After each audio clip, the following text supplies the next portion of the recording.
Hi friends, welcome back to my channel. ನಾನು ರೀಸೆಂಟಾಗಿ ಒಂದು ಶಾರ್ಟ್ಸ್ನ ಅಪ್ಲೋಡ್ ಮಾಡಿದ್ದೆ. ದೀಪಾವಳಿ ಹಬ್ಬದ ದಿನ ನಾನು ಹೇಗೆ ಹಬ್ಬನ ಸೆಲೆಬ್ರೇಟ್ ಮಾಡಿದ್ದೆ ಅಂತೇಳಿ, ಆ ದೇವರಿಗೆ ಹೇಗೆ ಅಲಂಕಾರ ಮಾಡಿದ್ನಲ್ವ ಅದನ್ನು ವಿಡಿಯೋನ ಶೇರ್ ಮಾಡಿದ್ದೆ. ಆಗ ನನಗೆ ಒಬ್ಬರು ಕಮೆಂಟ್ ಮಾಡಿದರು, ನಿಮ್ಮ ಹತ್ರ ಇರೋವಂತಹ ಬೆಳ್ಳಿ ಪೂಜಾ ಐಟಮ್ಸ್ ಬಗ್ಗೆ ಡೀಟೇಲಾಗಿ ಹೇಳಿ ಅಂತೇಳಿ ನನಗೆ ಕಮೆಂಟ್ ಮಾಡಿದರು. ಹಾಗಾಗಿ ನಾನು ಈ ವಿಡಿಯೋನ ಮಾಡ್ತಾಯಿದ್ದೀನಿ. ನನ್ನ ಹತ್ರ ಇಷ್ಟು ಬೆಳ್ಳಿ ಐಟಮ್ಸ್ ಇದೆ, ನಾನು ಇದನ್ನ ಒಂದೊಂದೇ ನಿಮಗೆ ಹೇಳ್ತಾ ಬರ್ತೀನಿ. ನೋಡಿ, ಫಸ್ಟಿಗೆ ಇದು ಲಕ್ಷ್ಮೀ ಮುಖ. ನಾನು ಇದನ್ನು ಹೋದ ವರ್ಷ ತೊಗೊಂಡಿದ್ದು. ನನಗೆ ಯಾವುದೇ ಆದ್ರೂ ಎಷ್ಟು ಗ್ರಾಮ್ ಇದೆ ಅಂತ ಎಕ್ಸಾಕ್ಟಾಗಿ ನೆನಪಿಲ್ಲ, ಹಾಗಾಗಿ ನನಗೆ ಗೊತ್ತಿರೋದನ್ನ ನಿಮಗೆ ಗ್ರಾಮ್ ಹೇಳ್ತೀನಿ. ಇದು ನನಗೆ ನೆನಪಿಲ್ಲ, ಅಂದಾಜು ಹೇಳ್ಬೋದು. ಇದು 300 ಗ್ರಾಮ್ ಇರ್ಬೋದು. ನೋಡಿ ಹೇಗಿದೆ. ನಾನಿಲ್ಲಿ ಚಿನ್ನದ ಮೂಗುತಿನ ನನಗೆ ಡೈರೆಕ್ಟಾಗಿ ಫಿಕ್ಸ್ ಮಾಡಿಸಿದ್ದೀನಿ. ಹಾಗೆ ನಾನು ಯಾವಾಗಲೂ ಇಲ್ಲಿ ಬೊಟ್ಟು ಇಟ್ಟಿರ್ತೀನಿ, ಅಂದರೆ ಹಬ್ಬಕ್ಕೆ ಅಲಂಕಾರ ಮಾಡಿದ್ನಲ್ವ ಆ ಮೇಕಪ್ ಎಲ್ಲ ತೆಗೆದು ಒಂದು ಬೊಟ್ಟನ್ನು ಮಾತ್ರ ಇಟ್ಟಿರ್ತೀನಿ. ಇದನ್ನು ವೈಟ್ ಬಟ್ಟೆಯಲ್ಲಿ ಸುತ್ತಿ ನಾನು ಎತ್ತಿಡ್ತೀನಿ ಯಾವಾಗಲೂ.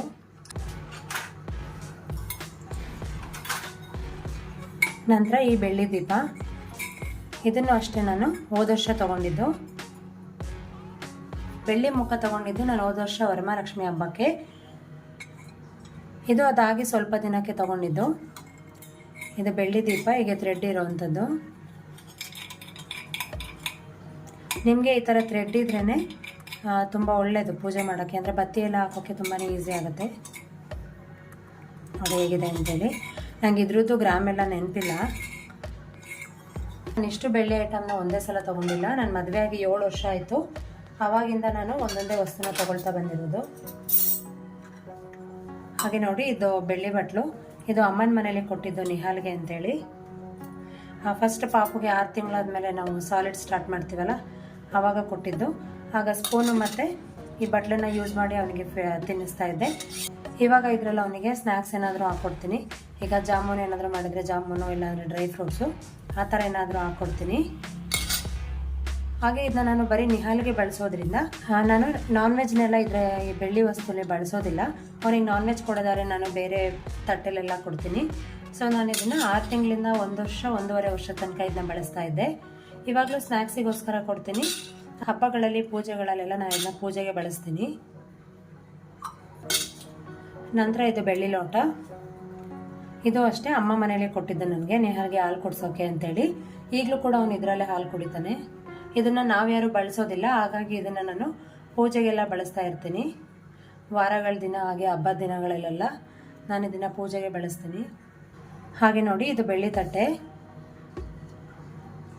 ಇದು ನನಗೆ ನೆನಪಿದೆ, ಯಾಕಂತ ಹೇಳಿದ್ರೆ ಇದು ನಿಹಾಲ್ಗೆ ತೊಗೊಂಡಿದ್ದು. ನಾನು ನಿಹಾಲ್ಗೆ ಅನ್ನ ಎಲ್ಲ ಊಟ ಮಾಡೋಕ್ಕೆ ಸ್ಟಾರ್ಟ್ ಮಾಡಿದ್ನಲ್ಲ, ಆವಾಗ ಅವನಿಗೆ ಇದರಲ್ಲಿ ಊಟ ಮಾಡಿಸೋಣ ಅಂತೇಳಿ ಆಸೆ ಪಟ್ಟು ತೊಗೊಂಡಿದ್ದು. ಇದು 1/4 kg ಇದೆ, ಅಂದರೆ 250 ಗ್ರಾಮ್ಸ್ ಇದೆ. ಇದು ತೊಗೊಂಡು 2 ವರ್ಷ ಆಯಿತು. ನಿಹಾಲ್ಗೆ 1.5 ವರ್ಷ ಇದ್ದಾಗ ನಾನು ಈ ತಟ್ಟೆನ ತೊಗೊಂಡಿದ್ದು. ಈಗಲೂ ಅಷ್ಟೇ ಅವನಿಗೆ ತಿಂಡಿ ಎಲ್ಲ ಆದರೆ ಇದರಲ್ಲೇ ತಿನ್ನಿಸ್ತೀನಿ. ಹೇಳಿದ್ನಲ್ವ, ನಾನ್ ವೆಜ್ಜು ಅಂದರೆ ಚಿಕನ್ನು ಮೊಟ್ಟೆ ಎಲ್ಲ ಇದರಲ್ಲಿ ಕೊಡೋದಿಲ್ಲ, ಹಾಗಾಗಿ ಇದನ್ನು ನಾನು ಪೂಜೆಗೆ ಬಳಸ್ತೀನಿ. ನಾವು ಕೂಡ ಇದರನ್ನು ಬಳಸೋದಿಲ್ಲ, ನಾವು ಇದರಲ್ಲೆಲ್ಲ ಊಟ ಮಾಡೋದಿಲ್ಲ, ಬರೀ ಪಾಪುಗಷ್ಟೇ ಬಳಸೋದು. ನೆಕ್ಸ್ಟ್ ಈ ಸ್ಪೂನ್ ತೊಗೊಂಡಿದ್ದೆ, ಇದು ಅಷ್ಟೇ ಪಾಪುಗೆ ಅಂತೇಳಿ. ಇದು ತುಂಬ ಚಿಕ್ಕದಾಯಿತು ಅಂತೇಳಿ ನಾನು ತಟ್ಟೆ ತೊಗೊಂಡಲ್ವ, ಆವಾಗ ಈ ಸ್ಪೂನ್ ತೊಗೊಂಡಿದ್ದು. ಇಷ್ಟು ವಸ್ತುಗಳು ನಿಹಾಲ್ದು ಅಂತೇಳಿದ್ರೆ ನಿಹಾಲ್ಗೆ ಅಂತಲೇ ತೊಗೊಂಡಿದ್ದು. ಇದನ್ನು ನಿಹಾಲ್ಗೆ ಬಳಸ್ತೀವಿ. ಇಲ್ಲ ಅಂತೇಳಿದ್ರೆ ಹಬ್ಬಗಳ ಟೈಮಲ್ಲಿ, ಪೂಜೆಗಳ ಟೈಮಲ್ಲೆಲ್ಲ ಇದನ್ನು ನಾನು ಪೂಜೆಗೆ ಅಂತೇಳಿ ಬಳಸ್ತೀನಿ. ನೆಕ್ಸ್ಟ್ ನೋಡಿ, ಈ ಚಿಕ್ಕ ದೀಪ. ಇದನ್ನು ನಂದಾ ದೀಪ ಅಂತೇಳಿ ಕರೀತಾರೆ. ಇದು ನಾನು ಮದುವೆ ಆಗಿದ್ದ ಟೈಮಲ್ಲಿ ತೊಗೊಂಡಿದ್ದು. ನಾನು ಮದುವೆ ಆಗಿ ಫೆಬ್ರವರಿಗೆ 7 ವರ್ಷ ಆಗುತ್ತೆ. ನಾನು ಫಸ್ಟ್ ಇಯರ್ ಆ್ಯನಿವರ್ಸರಿ ಟೈಮಲ್ಲಿ ಮನೆಗೆ ಪೂಜೆ ಮಾಡೋಕ್ಕೆ ಅಂತೇಳಿ ಇದನ್ನು ತೊಗೊಂಡಿದ್ದು. ಇದು ಅಷ್ಟೇ ಥ್ರೆಡ್ಡಿಂದು. ಈ ಥರ ಥ್ರೆಡ್ ಇದ್ದರೆ ನಿಮಗೆ ಬತ್ತಿ ಪೋಣಿಸೋಕ್ಕೆ ತುಂಬ ಈಸಿ ಆಗುತ್ತೆ. ಹಾಗೆ ಇದು ತುಂಬ ಹೊತ್ತು ಉರಿಯುತ್ತೆ ಅಂತ ಹೇಳಿದ್ರೆ, ತುಂಬ ಎಣ್ಣೆ ಇಡಿಸುತ್ತೆ ಅಲ್ವಾ, ತುಂಬ ಹೊತ್ತು ಉರಿಯುತ್ತೆ ಇದು. ಸೊ ಇದನ್ನು ನಾನು ಆವಾಗಿಂದನೂ ಕೂಡ ಡೈಲಿ ಯೂಸ್ ಮಾಡ್ತೀನಿ. ಆವಾಗಲೇ ತೋರಿಸೋದ್ನಲ್ವ ಈ ದೊಡ್ಡ ದೀಪ, ಇದನ್ನು ಹಬ್ಬಗಳಲ್ಲಿ ಅಷ್ಟೇ ಬಳಸೋದು. ನಂತರ ಇದು ಅರಿಶಿನ ಕುಂಕುಮದ ಬಟ್ಲು. ಇದು ಶ್ರೀಕಾಂತ್ ಇದ್ದಾರಲ್ಲ, ಅವ್ರು ಚಿಕ್ಕಮ್ಮ ಕೊಡಿಸಿದ್ದು ಅಂತ ಹೇಳಿದ್ರೆ ನಮ್ಮ ಮದುವೆಯಲ್ಲಿ ಮೂವಿ ಮಾಡಿದ್ದು.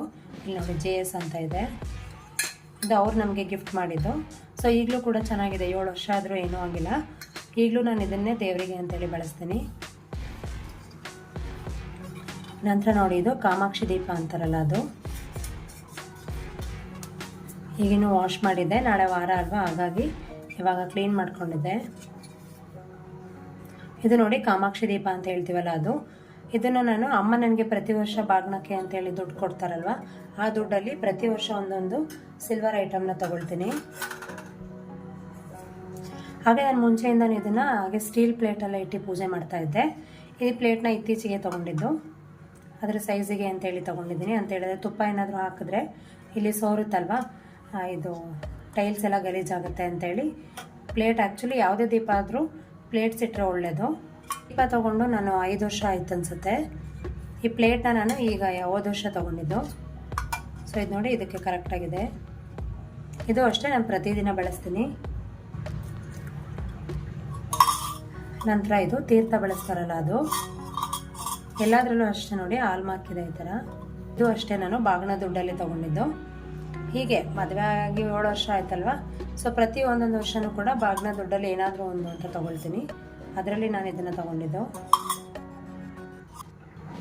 ಸೊ ನಾವು ನಮ್ಮನೆಗೆ ಬಳಸುವಾಗ ಆ ಗಟ್ಟಿ ವಸ್ತುಗಳನ್ನ ತೊಗೋಬೇಕು ಅನ್ನೋದು ನನ್ನ ಅಭಿಪ್ರಾಯ. ಯಾಕಂತೇಳಿದ್ರೆ ಲೈಫ್ ಲಾಂಗ್ ಇರುತ್ತೆ. ಇದು ನೋಡಿ ತೊಗೊಂಡು 5 ವರ್ಷ ಆಗಿರ್ಬೋದು, ಎಷ್ಟು ಇನ್ನೂ ಗಟ್ಟಿಯಾಗಿ ತುಂಬ ಚೆನ್ನಾಗಿ ಬಂದಿದೆ. ಯಾವುದು ಕೂಡ ನಂದು ಬೆಳ್ಳಿ ವಸ್ತುಗಳು ಹಾಳಾಗಿಲ್ಲ. ನೆಕ್ಸ್ಟ್ ನೋಡಿ, ಇದೆರಡು ಚಿಕ್ಕ ಪ್ಲೇಟ್ಗಳು. ಇದು ಈ ದೀಪದ್ದು. ಈ ದೀಪಗಳಿಗೆ ಮುಂಚೆ ನಾನು ಪ್ಲೇಟ್ ಬಳಸ್ತಾ ಇರಲಿಲ್ಲ. ಇದು ಅಷ್ಟೇ ಒಂದು 2 ವರ್ಷ ಆಯಿತು ತೊಗೊಂಡು. ಆ ದೀಪದ ಸೈಜಿಗೆ ನಾನಿಲ್ಲಿ 2 ಚಿಕ್ಕ ಚಿಕ್ಕ ಪ್ಲೇಟ್ಗಳನ್ನ ತೊಗೊಂಡಿದ್ದೀನಿ.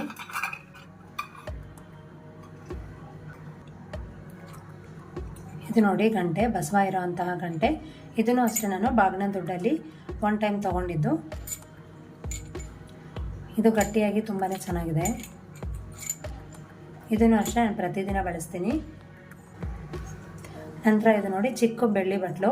ಇದರಲ್ಲಿ ನಾನು ದೇವರಿಗೆ ನೈವೇದ್ಯ ಅಂತೇಳಿ ಸಕ್ಕರೆ ಇಡ್ತೀನಿ. ಇದು ನನಗೆ ಚಿಕ್ಕಮಂಗ್ಳೂರು ಸಿಟಿ ರವಿ ಇದ್ದಾರಲ್ಲ, ಅವರು ನನ್ನ ಮದುವೆಗೆ ಬಂದಾಗ ಮುಯಿ ಮಾಡಿದ್ದು. ಒಂದು ನೆನಪು ಅಂತೇಳಿ ಇಟ್ಕೊಂಡಿದ್ದೀನಿ. ಹಾಗೆ ಇದನ್ನು ಡೈಲಿ ನಾನು ದೇವರಿಗೆ ಸಕ್ಕರೆಯನ್ನು ನೈವೇದ್ಯವಾಗಿ ಇಡ್ತೀನಿ. ಇದು ನೋಡಿ ತುಳಸಿ ಪಾಟ್. ಇದು ಆಲ್ರೆಡಿ ಪೇಂಟ್ ಎಲ್ಲ ಹೋಗಿದೆ. ಇದು ತೊಗೊಂಡು 3 ವರ್ಷ ಆಯಿತು ನಾನು. ನೋಡಿ ತುಂಬ ಚೆನ್ನಾಗಿದೆ ಅನ್ಬೋದು. ಆ್ಯಕ್ಚುಲಿ ದೇವ್ರ ರೂಮಲ್ಲೇ ತುಳಸಿ ಕಟ್ಟೆ ಇಡಬೇಕು ಅಂತಾರೆ, ತುಳಸಿ ಸಸಿನ. ಬಟ್ ಒರಿಜಿನಲ್ ಇಡೋಕ್ಕಾಗಲ್ಲ ಅಲ್ವಾ, ಅಷ್ಟು ಸ್ಪೇಷಿಯಸ್ ಆಗಿರೋಲ್ಲ ಅನ್ನೋ ಕಾರಣಕ್ಕೆ ನನಗೆ ಸಿಲ್ವರ್ದೊಂದು ತೊಗೊಂಡು ಪೂಜೆ ಮಾಡ್ತೀನಿ ಡೈಲಿ. ನಂತರ ಇದು ಊದ್ಗಡ್ಡೆ ಸಿಗಿಸ್ತಾರಲ್ಲ, ಊದ್ಬತ್ತಿ ಸಿಗಿಸ್ತಾರಲ್ಲ ಅದು. ಇದು ಅಷ್ಟೇ ಸುಮಾರು ಟೈಮ್ ಆಯಿತು ನಾನು ತೊಗೊಂಡು. ನಂತರ ಇದು ಒಂದು ಬೆಳ್ಳಿ ಬಟ್ಲು. ಇದರಲ್ಲಿ ನಾನು ಅಕ್ಷತೆನ ಮಾಡಿ ಇಡ್ತೀನಿ ಡೈಲಿ. ಇದು ಹೋದ ವರ್ಷ ದೀಪಾವಳಿ ಟೈಮಲ್ಲಿ ನಾನು ಹಬ್ಬಕ್ಕೆ ಅಂತೇಳಿ ತೊಗೊಂಡಿದ್ದು, ಹಬ್ಬದ ದಿನ ನೆನಪಿರುತ್ತೆ ಅನ್ನೋ ಕಾರಣಕ್ಕೆ. ಇದನ್ನು ಇಲ್ಲೇ ನಾನು ಬೆಂಗಳೂರಲ್ಲಿ ತೊಗೊಂಡಿದ್ದು. ಆಲ್ಮೋಸ್ಟ್ ನಾನು ಸಿಲ್ವರ್ನ ಚಿಕ್ಕಮಂಗ್ಳೂರಲ್ಲಿ ತೊಗೊಳ್ತೀನಿ. ನೋಡಿ, ಇದು ಕುಬೇರ ದೀಪ ಅಂತೇಳಿ ಕರೀತಾರೆ. ಇದು ಜಾಸ್ತಿ ಎಣ್ಣೆ ಇಡಿಸೋದಿಲ್ಲ, ಸ್ವಲ್ಪ ಅಷ್ಟೇ ಇಡಿಸೋದು. ನಾನು ಇದನ್ನು ಯಾವಾಗಲೂ ಬಳಸೋದಿಲ್ಲ, ಹಬ್ಬಗಳ ಟೈಮಲ್ಲಿ ಅಷ್ಟೇ ಆರತಿಗೆ ಅಂತೇಳಿ ಬಳಸ್ತೀನಿ. ಹಾಗೆ ವರಮಹಾಲಕ್ಷ್ಮಿ ಹಬ್ಬದಲ್ಲಿ ತೆಗಿತೀನಿ ಅಷ್ಟೇ. ಇದು ಬಳಸೋದ್ರಿಂದ ತುಂಬ ಒಳ್ಳೆಯದು ಅಂತಾರೆ. ಆದರೆ ಇದು ಪ್ರೈಸ್ ಕೂಡ ಕಡಿಮೆ, 1000 ರೂಪಾಯಿ ಇಲ್ಲಾಂದರೆ 1500 ರೂಪಾಯಿ ಅಷ್ಟೇ ಅನಿಸುತ್ತೆ ಪೂರ್ತಿ ಸೆಟ್ಟು. ಇದು ಗ್ಲಾಸು. ಇದು ನೋಡು ಪೂರ್ತಿ ಗಾಜು. ಮೇಲ್ಗಡೆ ಇಷ್ಟು ತೆಳುವಾದೊಂದು ಹೀಗೆ ಬತ್ತಿ ಪೋಣಿಸೋ ಥರಕ್ಕೆ ಒಂದು ಇಟ್ಟಿರ್ತಾರೆ. ಕುಬೇರ ದೀಪ ಹಚ್ಚೋದ್ರಿಂದ ಒಳ್ಳೆಯದು ಅನ್ನೋ ಕಾರಣಕ್ಕೆ ನಾನು ಇದನ್ನ ತೊಗೊಂಡಿದ್ದೀನಿ. ಹೇಳಿದ್ನಲ್ಲ, ಇದು ಪ್ರತಿದಿನ ಬಳಸೋದಿಲ್ಲ, ಹಬ್ಬದ ಟೈಮಲ್ಲಿ ಅಷ್ಟೇ ಬಳಸೋದು. ನಂತರ ಇದು ಆಮೆ, ಇದಕ್ಕೆ ಓಪನ್ ಮಾಡ್ಬೋದು.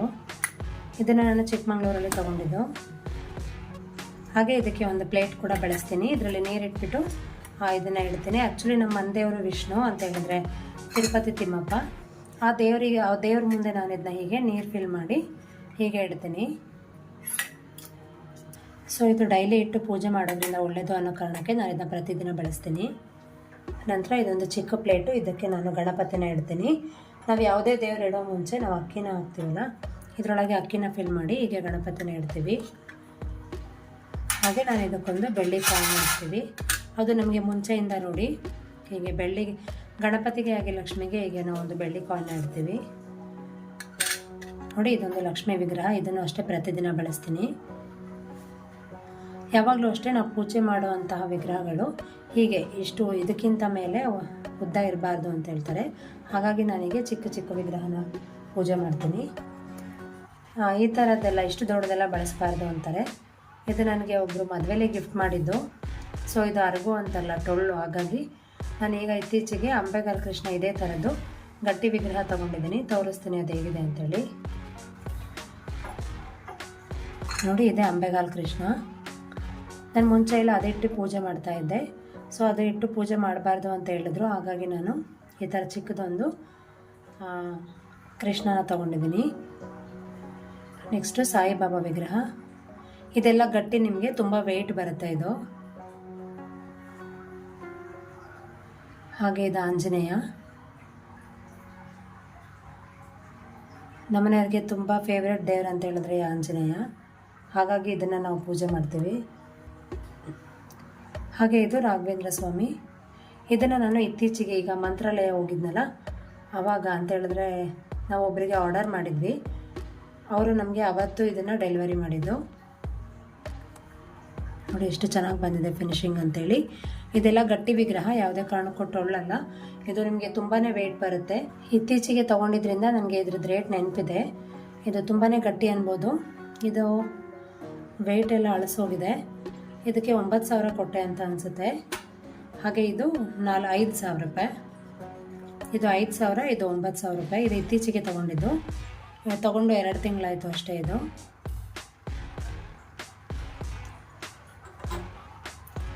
ನಂತರ ನೋಡಿ, ಇದು ಹಸುಕರು ವಿಗ್ರಹ. ಇದು ಆ್ಯಂಟಿಕ್ ಪೀಸು. ಇದನ್ನು ಅಷ್ಟೇ ನಾನು ಚಿಕ್ಕಮಂಗ್ಳೂರಲ್ಲಿ ತೊಗೊಂಡಿದ್ದು. ಇದನ್ನು ಅಷ್ಟೇ ಡೈಲಿ ಪೂಜೆ ಮಾಡ್ತೀವಿ. ಹಾಗೆ ನೋಡಿ, ಇದೆರಡು ಬೆಳ್ಳಿ ಕಾಯಿನು. ಇದು ನಾನು ಲಕ್ಷ್ಮಿಗೆ ಇಡ್ತೀನಿ. ಇದು ಒಂದು ತುಂಬಿದ ಕೊಡ ಬಳಸ್ತೀವಿ ನಾವು ಅಂತ ಹೇಳಿದ್ರೆ, ಹಿತ್ತಾಳೆ ಕೊಡ, ಅದರೊಳಗೆ ಇದನ್ನು ಹಾಕುವಂಥದ್ದು. ಇದು ನೋಡಿ, ತುಪ್ಪದ ಆರತಿದು. ಇದು ತುಪ್ಪದ ಆರತಿ ಬೆಳಗ್ತೀವಲ್ಲ ಅದು.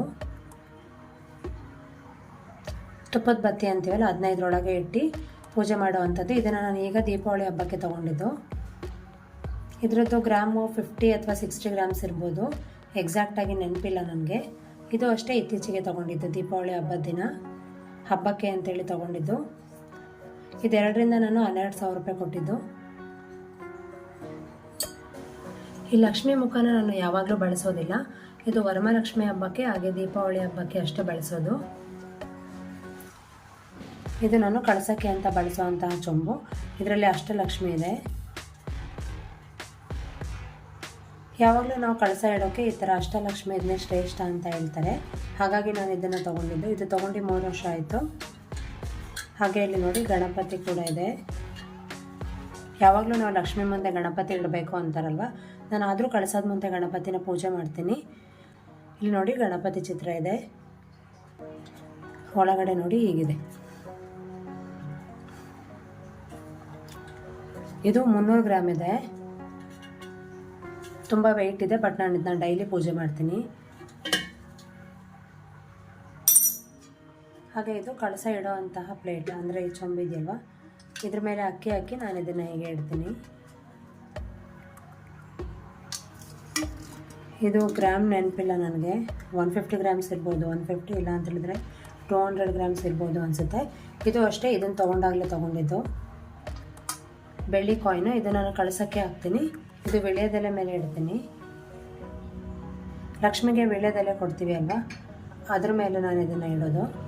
ಇದು ಕಳಸದೊಳಗೆ ಹಾಕುವಂಥದ್ದು. ಹಾಗೆ ಇದೆಲ್ಲ ಫ್ಲವರ್ಸು, ಸಿಲ್ವರ್ ಫ್ಲವರ್ಸು. ಇದು ನೋಡಿ, ನಾನು ಮುಂಚೆ ತೊಗೊಂಡಿದ್ದು ಹೀಗಿತ್ತು. ಇದು ತೊಗೊಂಡು 4 ಇಯರ್ಸ್ ಆಯಿತು. ಬಟ್ ಇದು ನೋಡಿ, ನಾರ್ಮಲ್ ಎಲ್ಲ ಹೋಗ್ತಾ ಇದೆ. ಹಾಗೆ ಕ್ಲೀನ್ ಮಾಡೋಕ್ಕೂ ಸ್ವಲ್ಪ ಕಷ್ಟ. ಇದು ಸ್ವಲ್ಪ ನೋಡಿ ಡಲ್ ಫಿನಿಶಿಂಗ್ ಥರ ಕಾಣ್ತಾ ಇದೆ. ಸೊ ಇದನ್ನು ಈಗ ರೀಸೆಂಟಾಗಿ ತೊಗೊಂಡಿದ್ದು, 8 ಮಂತ್ಸ್ ಆಗಿರ್ಬೋದು.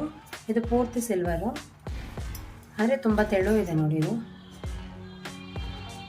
ಚೆನ್ನಾಗಿರುತ್ತೆ. ಇದು ನೀವು ಕಳ್ಸೋಕ್ಕೆ ಮುಗಿಸೋಕ್ಕೆ. ನಿಮ್ಮೆಲ್ಲರಿಗೂ ಈ ವಿಡಿಯೋ ಇಷ್ಟ ಆಗಿದೆ ಅಂತ ಅಂದ್ಕೊಂಡಿದ್ದೀನಿ.